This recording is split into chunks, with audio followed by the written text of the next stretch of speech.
You can stay off video if it helps for now and wait until your item is up. We are live. All right. Good morning, everyone. I am Chair Sage Turner. I'd like to welcome you to the October 18th Housing and Community Development Committee meeting. All council members and staff are participating virtually today. For those of you out there, welcome. Thank you for joining us. To help the audience follow along, I will state each section of the agenda aloud. We are streaming live on our virtual engagement hub, and that's accessible through the virtual engagement hub link on the front page of the city's website. We have an option for public to listen live by phone. You can 855-925-2801 and enter the meeting code 9791. You also have an option for calling in and commenting live during the meeting. To do that, you'll use the same number. That's 855-925-2801 and meeting code 9791. The phone will be muted and you will hear the meeting live. And at that point, you'll hear for more options, please press star. And if you press star 3, you'll be able to listen to the meeting, but you'll join a speaker queue. And when queued, you'll have 3 minutes to speak. As a general reminder, if you could just stay on mute, and if you need to speak, you can signal or unmute and speak up. If you can, please refrain from using the chat function because not everyone can see it. All right, here we go. I'm going to do a roll call. I know the Vice Mayor will be absent today. So I'm going through the rest. Councilwoman Antoinette Mosley, if you could please. Good morning. Good morning. City Manager Deborah Campbell. Do we have Deborah today? I don't see Deborah. Okay. Assistant City Manager Rachel Wood. Good morning. Morning. Affordable Housing Officer Sasha Bertinsky. Morning. Is Kevin with us today? I don't see him. No, he's in another. Got it. All right. Okay. We are going to get started on our agenda. First up, we have item number 1, which is a review and approval of the minutes for September. Any questions, comments, or changes? May I get a motion? I move that the minutes be approved as presented. I'll second, and we'll do a roll call vote because we are virtual. Councilwoman Mosley? Aye. And myself, Sage Turner, aye. The minutes are approved. Quickly moving on to item number 2, continued conversation of what we discussed at our last meeting, the allocation of remaining affordable housing bond funds and a draft plan to how to allocate them, And Ms. Vertinsky will walk us through this. Welcome, Sasha. Thank you. Chair Turner. Yes, so we were here last month with you all and went through much of this information, so you will be very familiar with it. And we've since been to AHAC for some feedback and coming back to you for like a motion before we go to City Council. Next. So basically, in 2016, voters approved a $25 million affordable housing bond. We have spent approximately $18.5 million of that. And from that, we have about 403 units constructed, close to another 200 in the pipeline, and we've purchased 32 acres. The Housing Trust Fund has been a great tool for a portion of that money. And then, so now we're seeking feedback on the proposed uses of the remaining bond funds, which is approximately $6.5 million. Next. So just some of the lessons learned over the past 5 years. Investing in capacity building with new nonprofits takes time to pay off. We've invested in both the Asheville Buncombe CLT and Haywood Street Community Development Organization. Policies need to be in place to guide decision-making prior to program creation or implementation. And the Housing Trust Fund has seen the most straightforward success, and it's a flexible source of funding that can be used for all kinds of different housing uses and populations. Next. So just for example, we did spend $5 million of that $18.5 million in the Housing Trust Fund, and this is how the breakdown occurred. So the majority of it was rental units, but serving different populations. Amaranth Apartments being a tax credit project, 360 Hilliard being on city-owned property with a higher level of affordability for 50 years, Swannanoa Bend being a private development, not a tax credit project, down near the Swannanoa River, Habitat, homeownership, and Homeward Bound units. So very different types of products that we got. Next. Hey, Sasha. Sure. Real quick on that sheet, I guess, should there be some land work or site work done for Matthews Ford site on this list? 400,000? That wasn't from the Housing Trust Fund. So Oh, it's just separate bond funds that Yeah. were, okay. yeah, so there's other bond money that we Okay. spent on other things. It was just a grant. Okay, thank Yeah, you. yeah. So next. So currently, and this is maybe I should update, I'll update this for council, but it's helpful to reminder of our recent past here. So at the beginning of August, we had about 3 million, and this is non-bond funds in the Housing Trust Fund. About $3 million. Restaurant Court fund was funded. Laurelwood was funded. After the Restaurant Court property is closed, we will see an official rescinding of the Restaurant Court loan. That'll be coming to you all in November. And then so that leaves us with a balance of non-bond funds in the Housing Trust Fund, about 1.65 million. Next.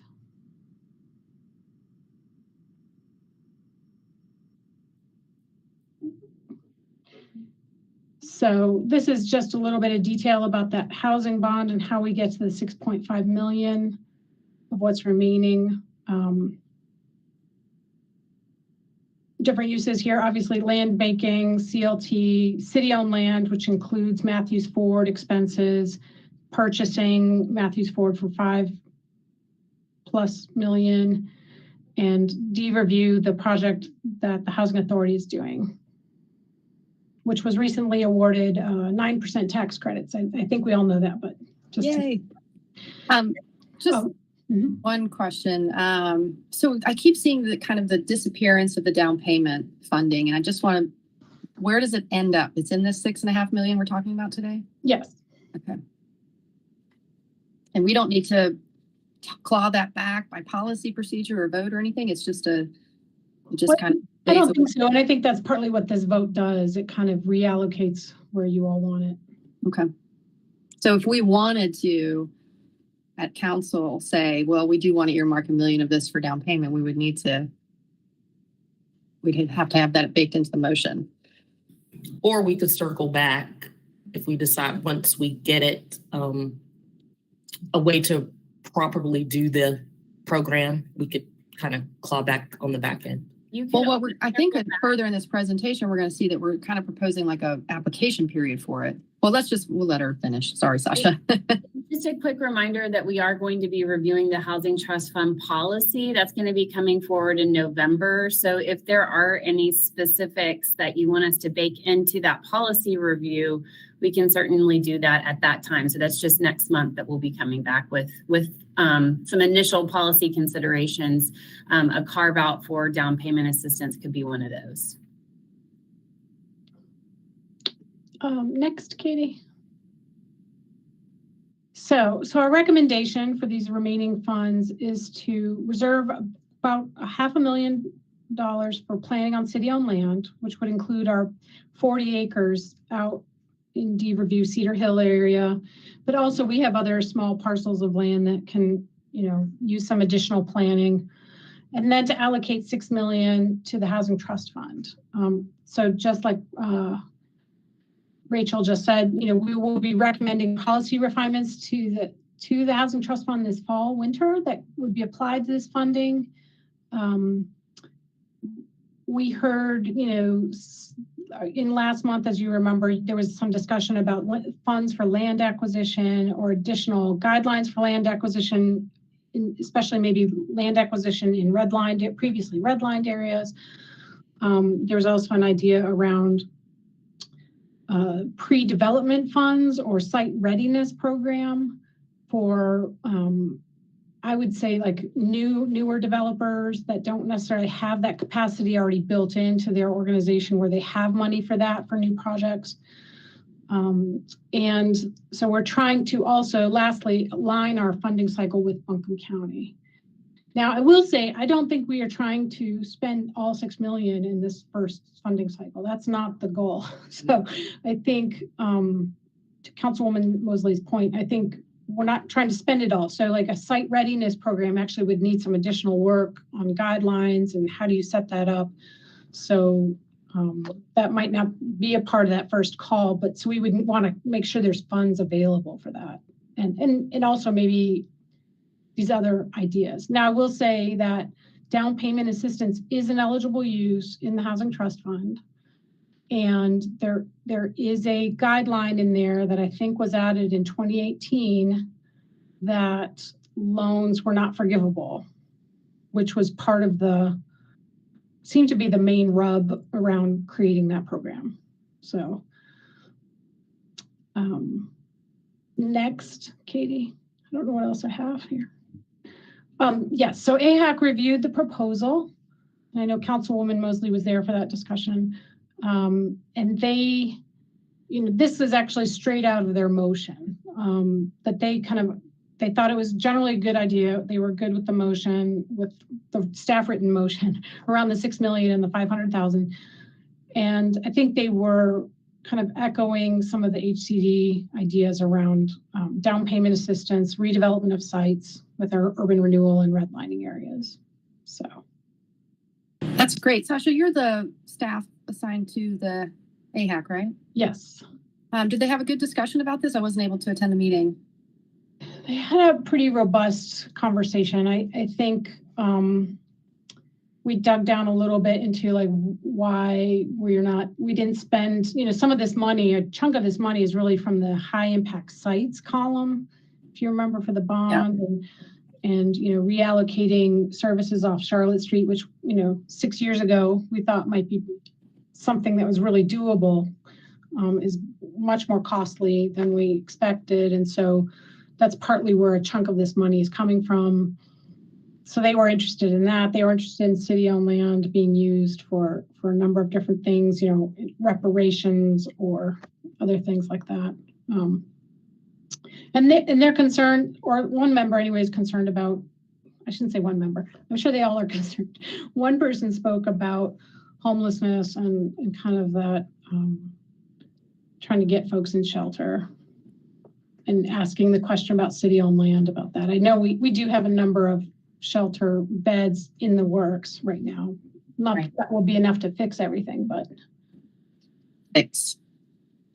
Yeah, okay, great. I appreciate this input from AHAC. Actually, that's why I asked. I know we've been trying to figure out how to navigate from these boards and committees to the council committees and how to get feedback directly. So right. Thank you for getting them on board for the last meeting, for us to send them, questions and getting them wrapped back. I think they really appreciated it. Good. I hope so, because I think, and it's very helpful to hear, especially that they are talking about, they mentioned down payment assistance as well. So that's interesting to me. Well, I think they took that. What? I couldn't help but notice that AHAC's recommendation about urban renewal was not included in the suggested motion. Was there a reason for that? Well, it's kind of like the next step. In my mind, it's like the first step here is to like allocate the 6 million and the 500,000. It's not intended to ignore it in any way. It's just that's like in my mind, it's feedback for the next step of the policy and how are we going to be allocating money, if that makes sense. It does. So what you're saying is when we do our policy consideration beginning in November, we'll discuss that then and take that right. into consideration. Yes. Okay. Thank you. Just want them to know that. Sure. I appreciate it. Yeah. It doesn't stop there. Yeah. That's great. Katie, next, I think it's just, okay. So just, this is straight out of the staff report. Why we're doing this is it allows us to fully utilize our bond and lets us plan for issuing the bonds next spring. And it helps us like we were just talking about, actually laying the foundation for future Housing Trust Fund decision-making and planning over the next 1 to 2 years. And we're going to be aligning with Buncombe County. And this is, I should have gone to this slide next. So we will be discussing these specific uses in the coming months. So.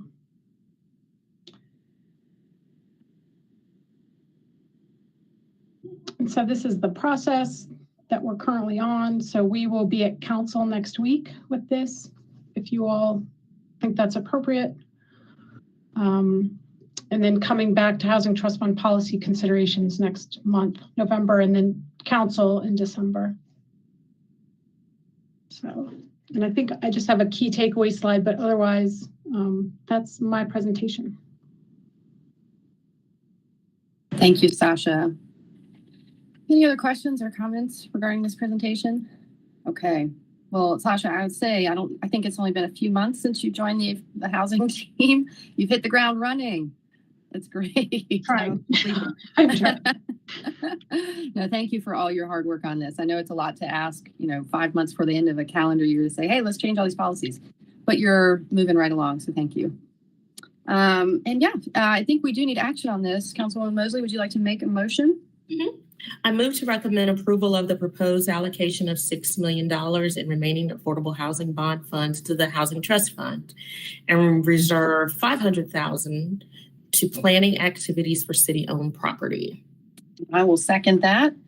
Without further discussion, I'll move us to a roll call vote. Councilwoman Mosley? Aye. And myself, Sage Turner, aye. All right. We look forward to hearing that at council next week. Thank you. For those of you listening in, we are moving on to item number 3, which is a land use incentive grant application for 110 River Hills Road. And I believe Sasha will be presenting this as well. Thank you. I will. Yes, so this is a land use incentive grant request for 110 River Hills Road. This is a conditional zoning project that you will see both this Luigi request and the CZ at the same time, the conditional zoning hearing November 15th. Next. So just a few key takeaways here. This is an affordable housing incentive grant based on the development's increased tax value. This project is approximately 153 units at 110 River Hills Road, and that's a parcel. If you are leaving South Tunnel Road and turning up River Hills to go to any of the big stores, Target, the movie theater, it's a lot on your left. The project is committing 31 units or 20% to be affordable for 20 years at 80%. And they're also bringing some other benefits that I will outline later in the presentation. And their proposed development qualifies for a 17-year grant. Next.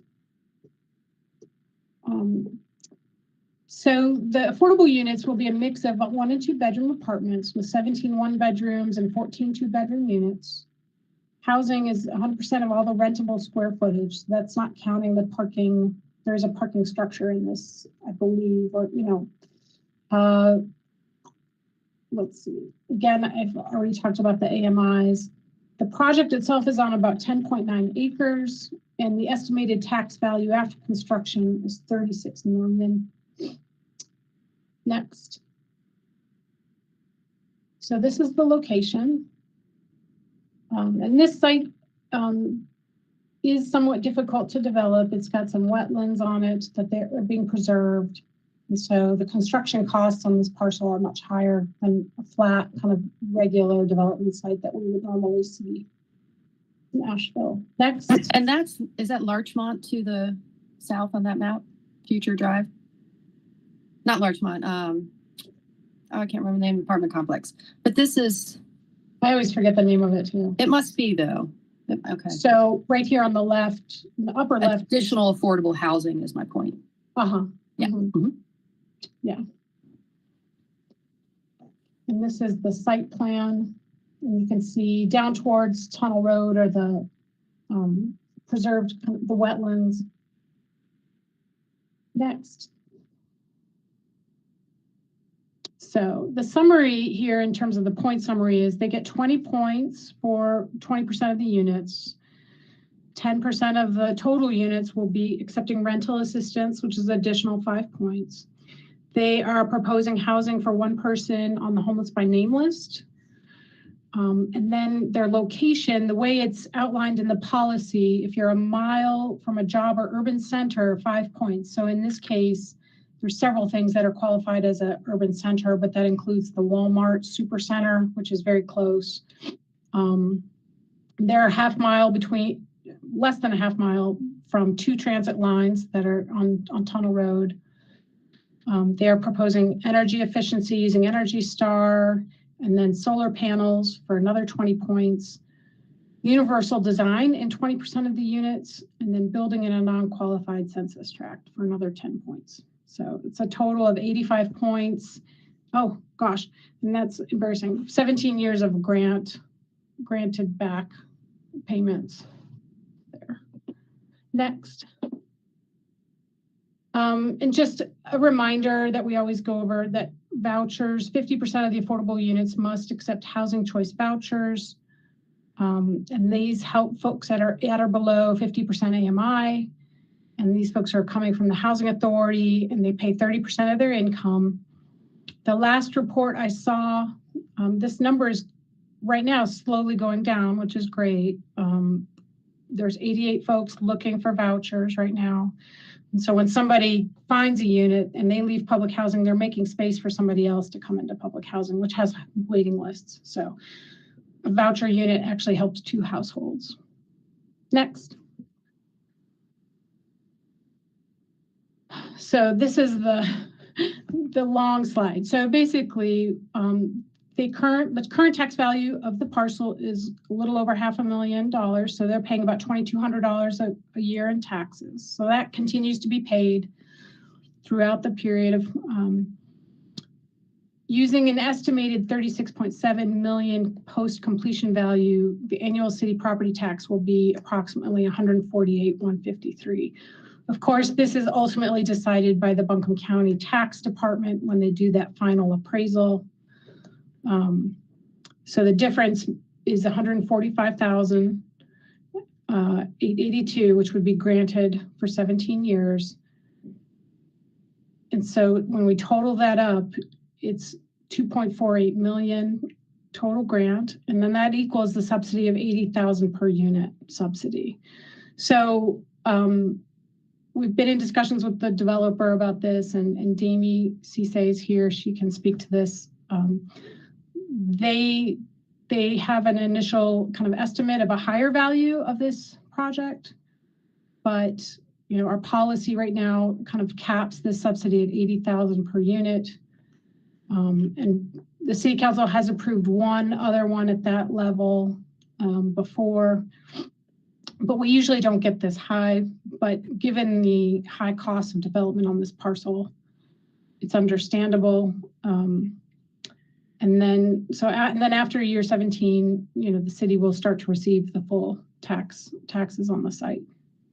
Sasha, so just for clarity, this is an estimation. It used to be that the county would do an estimated future valuation, but now they're not necessarily. So we've got developers submitting like construction costs and what they assume will be an appraised value. But when it's all built and taxed, there'll be a moment to reconcile this and get a true subsidy amount, right? Right. So how this works is that council approves, let's say you approve this value here, 2.48 million total, approximately 145 a year. And that is the max. So staff is not empowered, like, let's say. Or beyond. Correct. Like, so if the valuation came in over, we're not empowered to kind of raise that grant on our own. We would have to come back to city council. And but it may come in at less than 80,000 per unit. It came in at less, the tax value came in at less, then we only pay what that tax right. is. And because this project, and this is more for like the public, I know you know this, but because this project is so complicated and the land is very sloped and wetlands, we're just saying, you're not going to get above the max, but we'll reconcile when the true value comes in. Because I think this valuation process, we're going to have to figure out in the future.